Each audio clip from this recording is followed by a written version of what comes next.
आदिदेव विश्वकर्मा।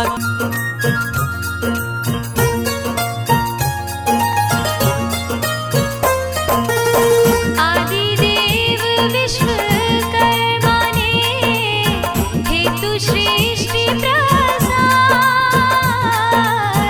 आदिदेव विश्वकर्मा ने हेतु सृष्टि प्रसार। ज्ञान विकास सब जीव जगत लय धरा अवतार। प्रभु जी लय धरा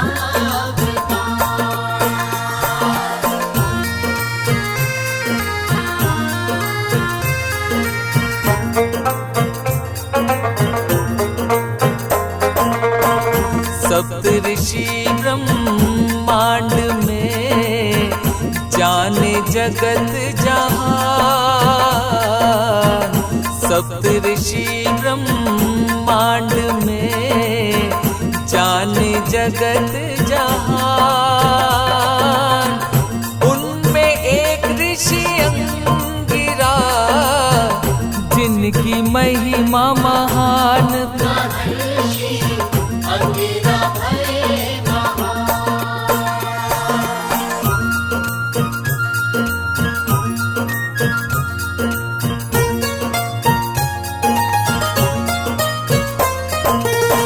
अंगिरा पुत्र बृहस्पति देव गुरु कहलाए। अंगिरा पुत्र बृहस्पति देव गुरु कहलाए। सुत महर्षि अंगिरा के भुवना नाम कहाए। ऋषि सुता भुवना नाम कहा।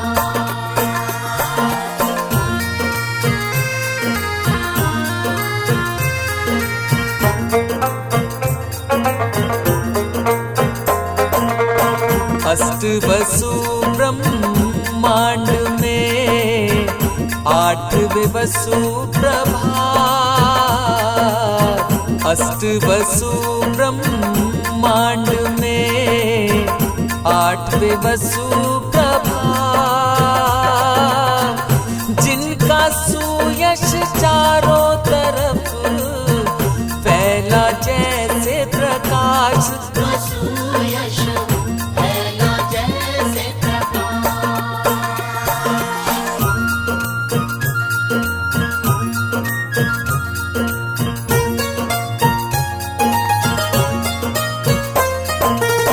भुवना कन्या का विवाह हुआ संग प्रभास।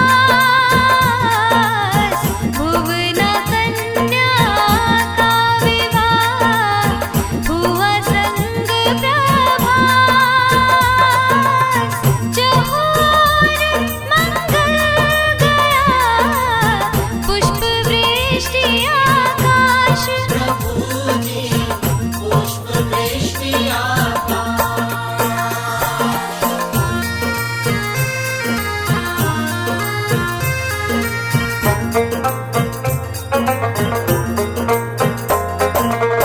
भुवना प्रभास दोनों करी घोर तपस्या भगवान।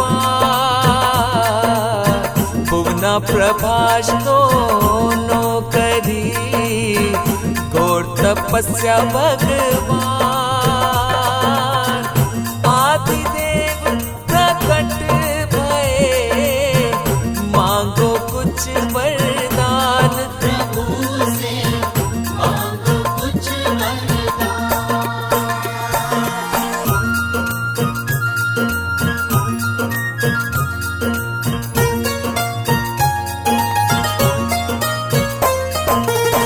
दोनों ने कर जोड़ी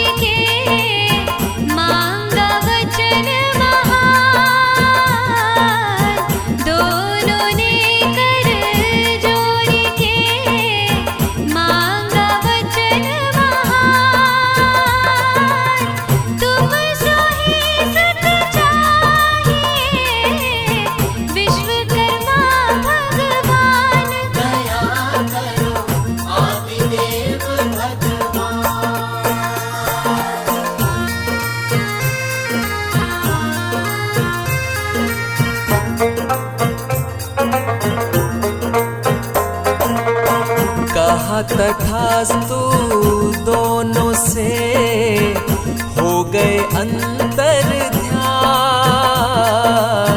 कहा तथास्तु दोनों से हो गए अंतर ध्यान। प्रसन्न चित्त दोनों भये इच्छा पूर्ण मान। प्रभु जी इच्छा पूर्ण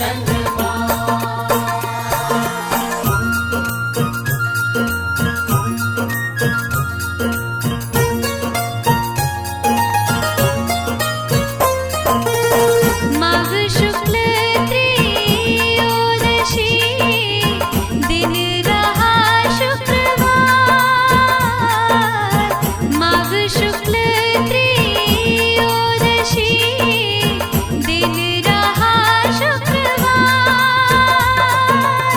आदिदेव भगवान ने ले लीना अवतार। प्रभु जी आपने धरा अवतार।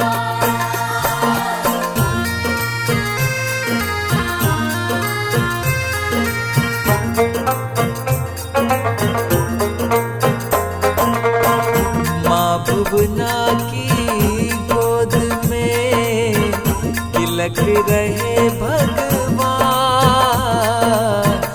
माँ भुवना की गोद में तिलक रहे भगवान। पिता प्रभाष हर्षित भये पाया पुत्र महान। प्रभु जी आपका चरित्र महान।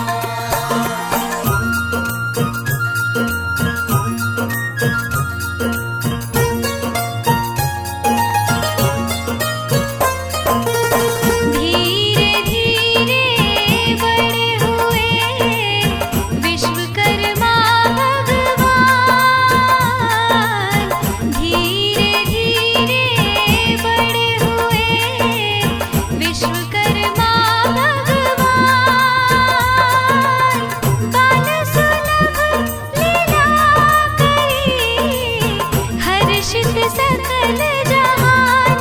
प्रभु से हर्षित सकल जहान।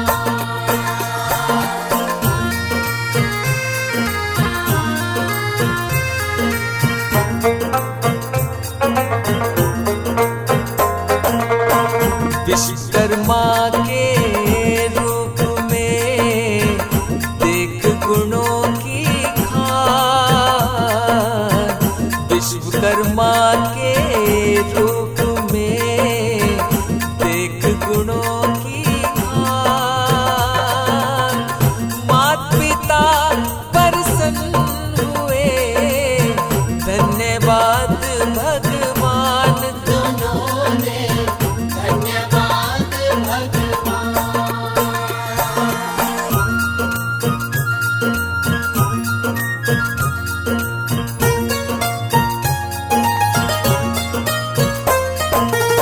शुक्ल पक्ष जस चंद्र बढ़े एक दिन पूरन सोच। शुक्ल पक्ष जस चंद्र बढ़े एक दिन पूरन सोच। विश्वकर्मा सबड़त चले जग उजियारा होए। प्रभु जी जग उजियारा हो।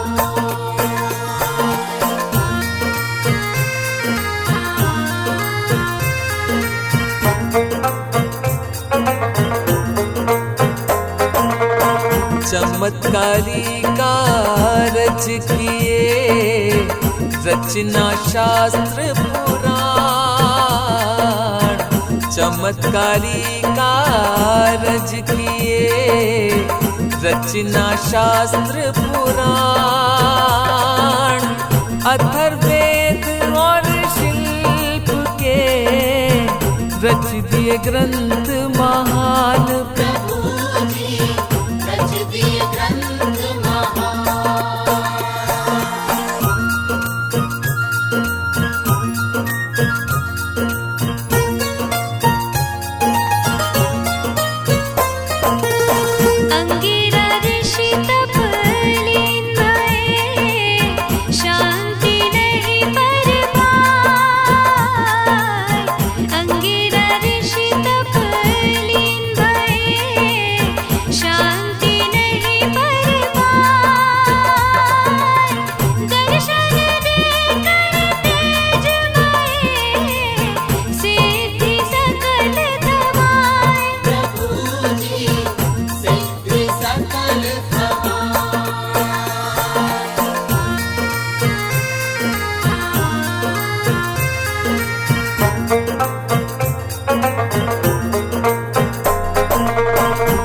निर्माण कला संपूर्ण रची 14 भुवन बनाए। निर्माण कला संपूर्ण रची 14 भुवन बनाए। सब देवों के ज्ञान दिए नव तकनीक सुझाए। प्रभु ने नव तकनीक सुझाई।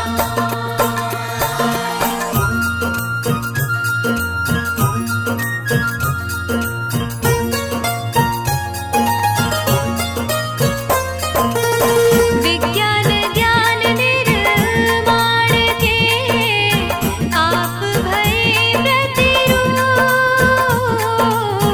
विज्ञान ज्ञान निर्माण के आप भये प्रतिरूप। आदि अभियंता आप ही, आप सुरों के भूप। प्रभु जी आप सुरों के भूप।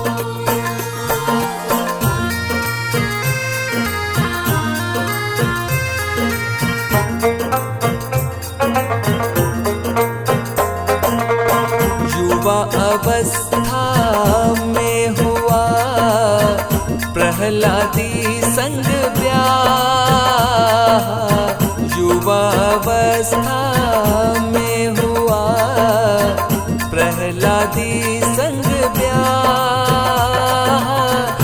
जेहि हेत अवतार प्रभु करना था निर्वाह। प्रभु जी करना था निर्वाह।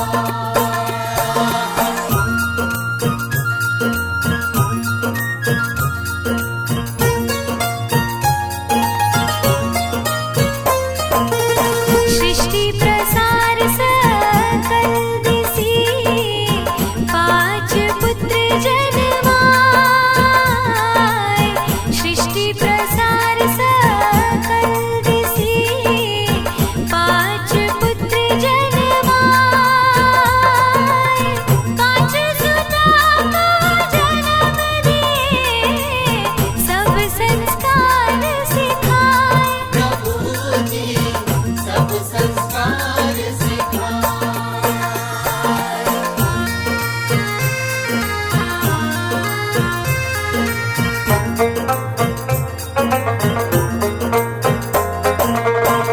मनु में त्वष्टा शिल्पी और देवज्ञ जिनके नाम। मनु में त्वष्टा शिल्पी और देवज्ञ जिनके नाम। 5 पुत्र ज्ञानी सभी एक से एक महान। प्रभु जी एक से एक महान।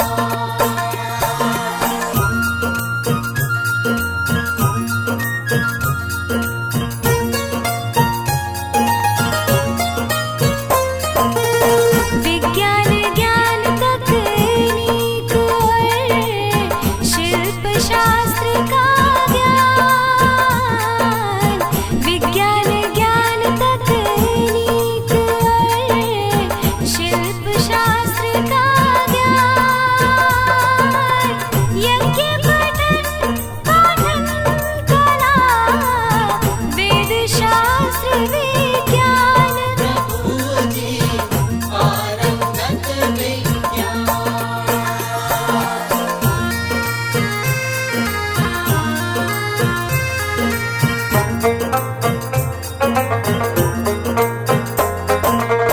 पांच सुता अति गुणमयी रूपवान विद्वान। 5 सुता अति गुणमयी रूपवान विद्वान। रिद्धि सिद्धि संज्ञा ऊर्जा पद्मा जिनके नाम। प्रभु जी पद्मा जिनके नाम।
संज्ञा कन्या का विवाह किया सूर्य के संग। देख सूर्य का तेज महान, संज्ञा रह गई दंग। प्रभु जी संज्ञा रह गई दंग।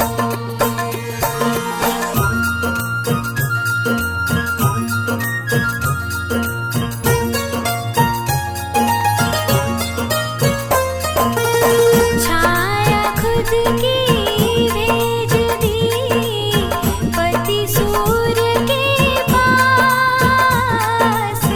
छाया खुद की भेज दी पति सूर्य के पास।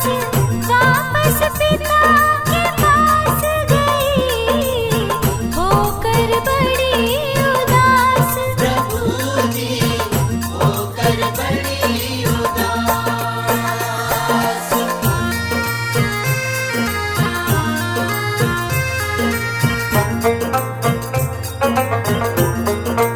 दिए देवता लोग प्रभु जी दिए देवता लोग।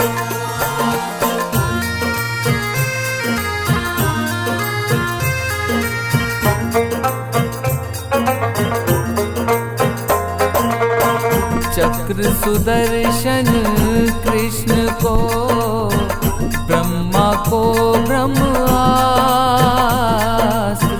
चक्र सुदर्शन कृष्ण को, ब्रह्मा को ब्रह्मास्त्र।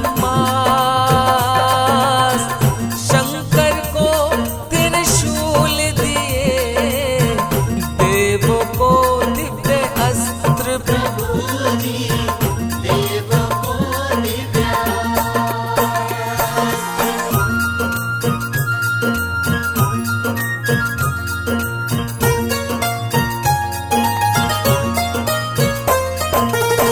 विश्वकर्मा के मानस सुत, नल और नील महान। विश्वकर्मा के मानस सुत, नल और नील महान। राम की सेना तारन को किया सेतु निर्माण। प्रभु जी किया सेतु निर्माण।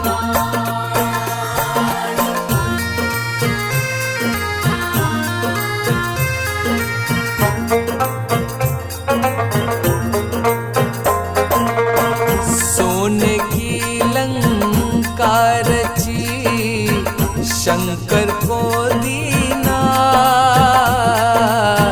सोने की लंका रची, शंकर को दीना।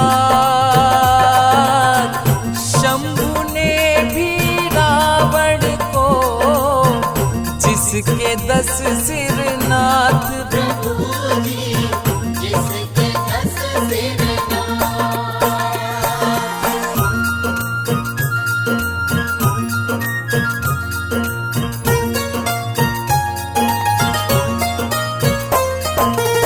द्वारका धाम बनाया प्रभु ने, दिया कृष्ण भगवान। द्वारका धाम बनाया प्रभु ने, दिया कृष्ण भगवान। तीन लोक निर्माण किए, 14 भुवन महान। प्रभु जी 14 भुवन महान।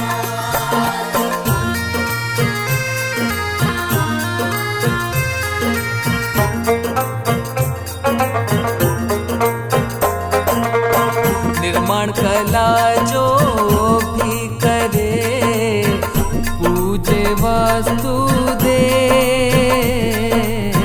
निर्माण कला जो भी करे, पूजे वास्तु देव। मानस सुत आपका, हे विश्वकर्मा देव।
देवी पर आपने कृपा करी भगवान,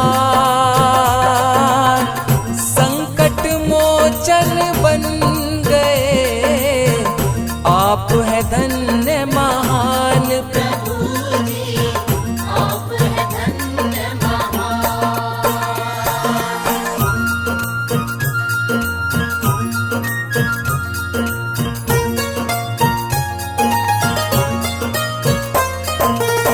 जब रथ तारा दंपति आपके टेर लगाए, जब रथ तारा दंपति आपके टेर लगाए,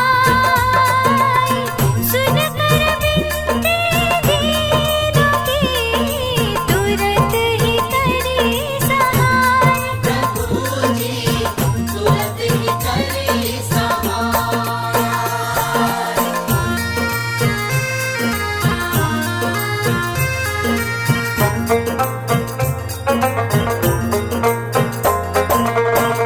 रोगग्रस्त एक राजा जब शरण आपकी आए, रोगग्रस्त एक राजा जब शरण आपकी आए, दुख विपदा उसकी हरी कंचन देह बनाए। प्रभु जी कंचन देह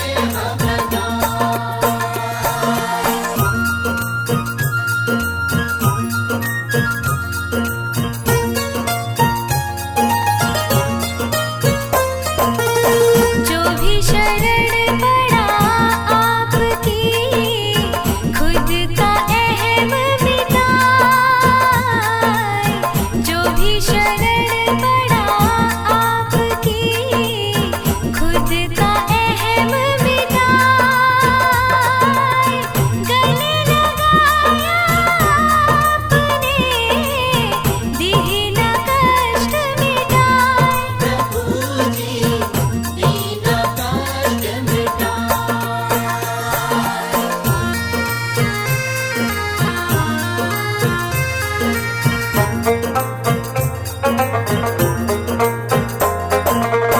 दिव्य तेज प्रभु आपका तीनों लोक समाए, दिव्य तेज प्रभु आपका तीनों लोक समाए, कण कण में प्रभु आप हैं देखो जिधर लगाए। प्रभु जी देखो जिधर लगा।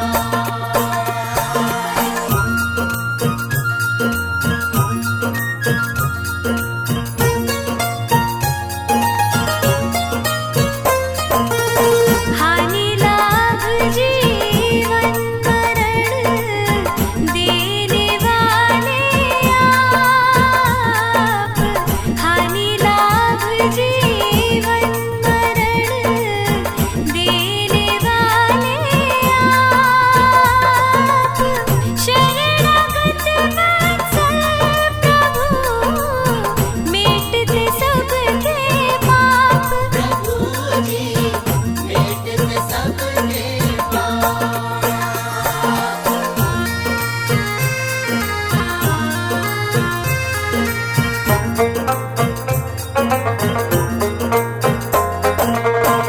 बैतरणी से पार करो दयावंत भगवान, बैतरणी से पार करो दयावंत भगवान, और कोई नहीं आसरा कहाँ लगाए ध्यान। प्रभु जी कहाँ लगाए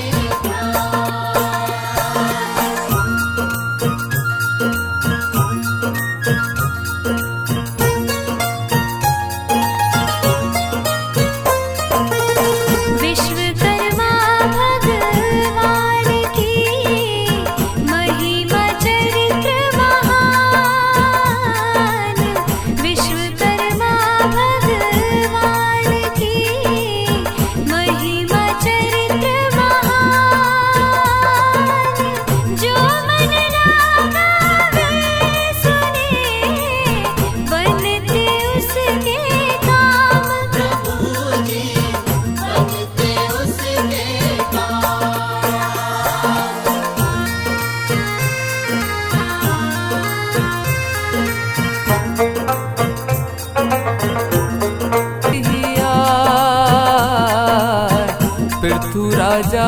सब टेर करी पहुँचे तुरंत ही आए। विश्वावसु का दुख हरा दीने कष्ट मिटाए। प्रभु जी दीने कष्ट मिटाए।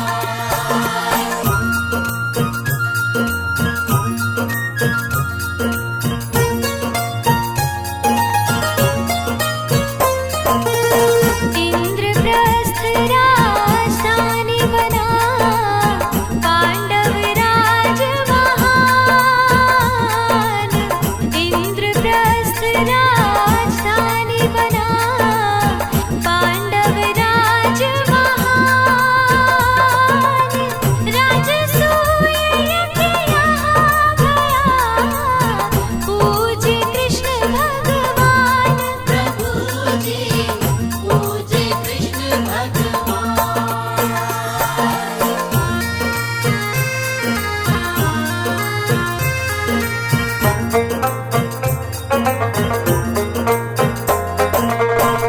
माता पिता ने पुत्र को विश्वकर्मा दिया नाम। माता पिता ने पुत्र को विश्वकर्मा दिया नाम।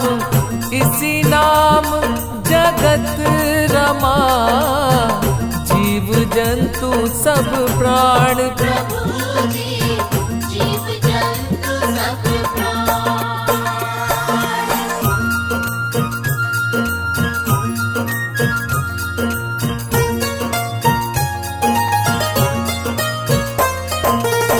खांडवप्रस्थ की जगह किया इंद्रप्रस्थ निर्माण। खांडवप्रस्थ की जगह किया इंद्रप्रस्थ निर्माण। जल में थल में दिखे सुंदर झील महान। प्रभु जी सुंदर झील महान।